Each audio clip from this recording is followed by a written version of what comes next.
आपण बनवूया मस्तपैकी कुरकुरीत कांदा भजी। त्यासाठी मी घेतलेत 2 मोठे कांदे, ते बारीक चिरून घेतलेत। त्याला मीठ लावून घेतलं।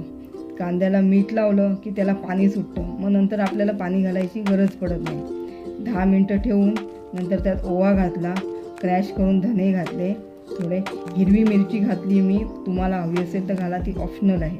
नंतर त्यात टाकायची थोडी हळद आणि 2 चमचे लाल तिखट। तिखटसुद्धा तुमच्या चवीनुसार टाका आणि नंतर ते सगळं मिक्स करून घ्यायचं। आणि मग कांद्याला ऑलरेडी पाणी सुटलेलं असतं, त्यात थोडं थोडं बेसन घालून पीठ मळून घ्यायचं। पाणी वापरायचं नाही। एका कढईत तेल गरम करून घ्यायचं, त्यात हळूहळू भजी सोडायची आणि मस्तपैकी खमंग कुरकुरीत तळून घ्यायची। ही कांदा भजी तुम्ही नक्की करून बघा। आवडलं तर लाईक करा, सबस्क्राईब